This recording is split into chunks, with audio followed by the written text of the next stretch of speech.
Hi, I'm Scott-Terrell, and today I want to talk about depression. It is a serious emotion and disorder that many people experience on a daily basis, and I'd like to give you some techniques and some tools to perhaps alleviate altogether or at least help to manage the terrible symptoms of depression. Let's define it first. It's a tricky emotion, and the definition given by Webster is a state of feeling sad, a serious medical condition in which a person feels hopeless, sad, unimportant, and unable to offer or alter their life or to live in a normal way. That's the Merriam-Webster definition. The clinical definition is a mood disorder that causes a persistent feeling of sadness and loss of interest, more than just a bout with the blues, and many people cannot snap out of it. So often people are told, oh, just snap out of it, or don't worry about it, it'll go away. But sometimes it's more serious than that. And before I continue on to the tips and talk more about the tools, I want to let you know right now, if you have had the blues or about with being down in the dumps for 2 weeks or longer, and it just won't go away and nothing seems to help to relieve the pain, please, by all means, seek professional attention. Get some medical help, possibly be prescribed medication. Don't be ashamed of any kind of stigmatism that's attached to it, but do what you have to do to feel better. So let's just start there. But here are the tips and tools that I have for depression that many of us experience often. And I've been able to overcome having bouts with depression by trying some of the following tools. This is not a time to explore your deepest, darkest, heaviest revelations or whatever you want to look for. At that time, you really don't want to be real deep and real dark. When you're feeling blue and already feeling down in the dumps, it's probably not a good idea to really have those deep thoughts and those sad, gut-wrenching moments that can really take our minds to another level. It's amazing where our minds can go if we allow them.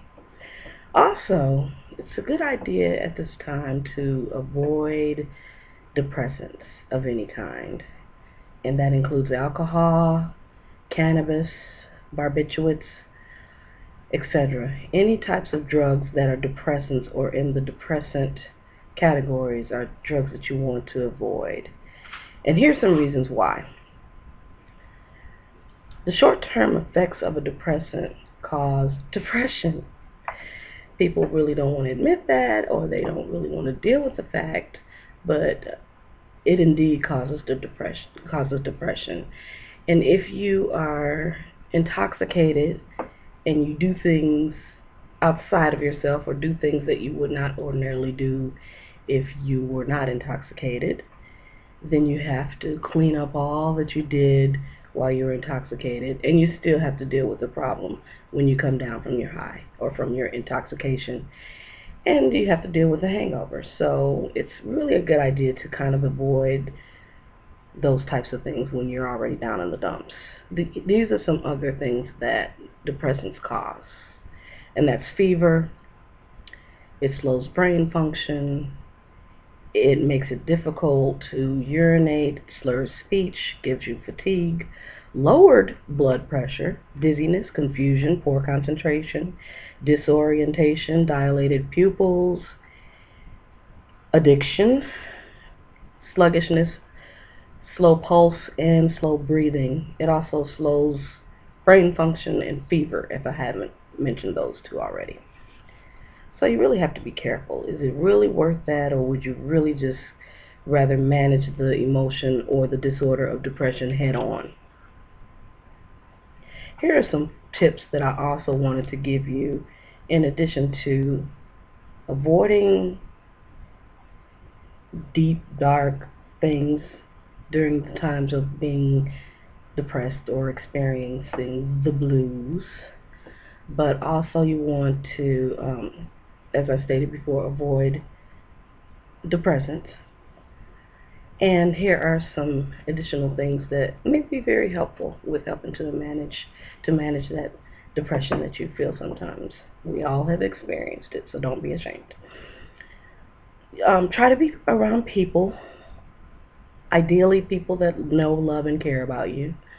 But it's really not a good time to be isolative and withdrawn. If you've already been experiencing depression, it's not a good time to be withdrawn, close the curtains, I just want to be alone. Even though that's what we're inclined to do, it's really not going to get us the best results to get us out of the depression. It's easy to embrace it. It's easy to just stay in bed and just stay away from everybody until I can get myself together. But it's really beneficial if you try not to do those things. Go on a television and social media and radio, maybe even fast. By fast, I mean abstaining from being on social media, Facebook, Twitter, Instagram, and refrain from watching television or listening to the radio just for a short amount of time. I'm not saying just indefinitely stop watching or paying attention to those things, but a lot of times there may be things on social media or on television or on the radio that can either be bad news that really feeds into your spirit, into your psyche, that makes you feel bad, and it also can, specifically, social media can cause depression if you have people, friends and family on there who are doing things that you wish you were doing and are not at the current moment, and it could make you a little depressed. And a lot of times our minds won't let us say, well, we don't know what the real story is behind that. We just see a picture on Facebook and, sometimes our minds will wander and take us to places where we shouldn't go, particularly if we're not in a place where we're on solid footing and we're feeling depressed. So just try to avoid those things. Avoid anything dark. Dark clothing, dark music, dark movies. Just try to keep everything light. I like to laugh, and so comedy is something that I like all the time, but just really try to be more upbeat. A lot of times if you're depressed and you've been crying and you look in the mirror and you're so pitiful, and then you see yourself in the mirror and you're like, oh my God, it's really worse than I thought, look at me. It really takes you to another level. So really try to dress up, spruce yourself up, and look the best you can, and be out and about instead of in and by yourself. Meditate. It means a lot of different things for different people, but when I say meditate, I mean clearing your mind of all thoughts and really getting in tune to your spiritual self. For me, it would be having scriptures in my mind that I bring to my remembrance or bring to my memory, and meditating on those things. I can do all things through Christ who strengthens me. God gives us the spirit of joy for a spirit of heaviness. Those are the types of things, either scriptures or positive affirmations, that I kind of recite in my mind when I say I'm meditating. There are various and sundry ways to do it, but you can go on YouTube, you can go to Barnes and Noble, you can find books and different recordings of how to meditate in a way that's comfortable for you. Clear your mind particularly of the thoughts that sadden you. If there are thoughts that make you sad and feel blue, then you definitely don't want to meditate on those particular thoughts, particularly in moments of sadness and darkness. Physical exercise, believe it or not, is good for depression. It actually releases endorphins that interact with the brain and sends the brain's messages that lessen the pain or sometimes even alleviate it altogether.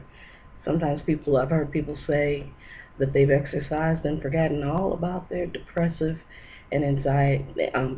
symptoms, and the anxiety has just gone away once they've done some exercise. So make sure you do that. The endorphins also trigger feelings that increase your mood and improve your mood, and so that's definitely something that you want to do during the times of depression. Get plenty of rest. Make sure that you're eating a balanced diet and that you're sleeping enough hours. Some people don't function well on less than 8 hours. Some people function terribly when they've gotten too much sleep. So make sure that you've gotten the amount of sleep that's good for you. And eat a balanced diet full of veggies and fruits and whole grains and some protein. Well, plenty of protein, but some people eat meat, some people don't. But make sure that your diet is balanced and healthy at that time, or actually all the time. It's good for us all the time. Plan a vacation. Now that sounds like fun. Even if you don't go or you can't go right away, sometimes planning a vacation and just fantasizing about being somewhere exotic or fun can kind of help to alleviate the negative feelings and improve your mood. So make sure that you do that. Also, journal and or write a letter to or about the distressing situation or to the person who is upsetting you. Even if you don't give them the letter, which I strongly recommend that you're careful about, writing the letter is therapeutic, and so that's something that you can do, and it works for some people. Some people feel silly writing a letter to someone that they're not going to ever see again or that they are not going to ever give the letter to, but it really can be cathartic. Also, do a vision board. A lot of times it's depressing to see yourself in a situation and you feel stuck. But if you do a vision board and put it somewhere where you can see it, you can make steps towards fulfilling that vision. And anytime we're being pulled towards the things that we want to do and the things that we feel in our heart that we should be doing, our mood is improved, thus our life in general is improved. Try to smile and laugh as much as possible. For me, that goes without saying. I'm always laughing and smiling, and my family members say sometimes she'll just laugh for no reason. Really, it's a reason for me. It's something that may have been said or something that I've heard that other people didn't hear or something going on in my head. I might have a memory of something that happened that was funny, but I laugh and smile all the time, and it's definitely a medicine.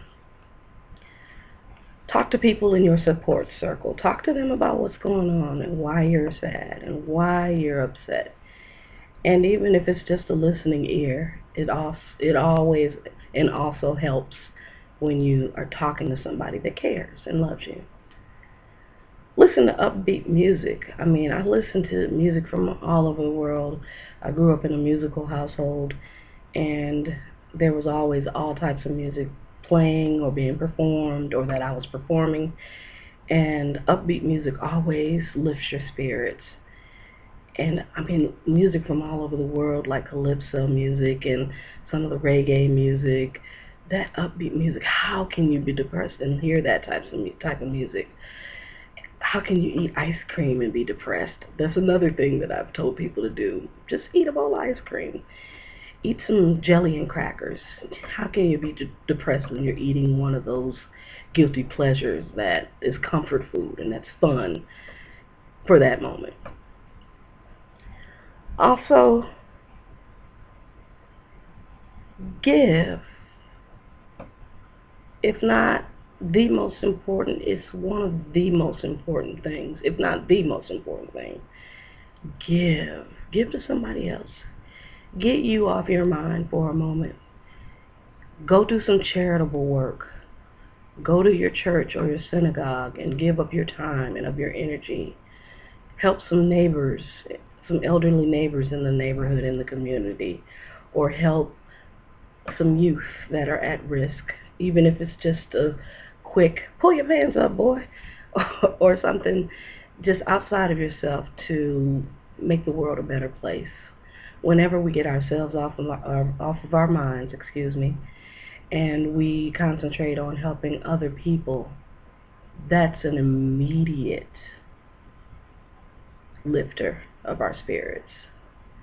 So bear in mind those things, and I hope that one or more of those things can help you to alleviate or at least manage depressive symptoms. Thank you so much.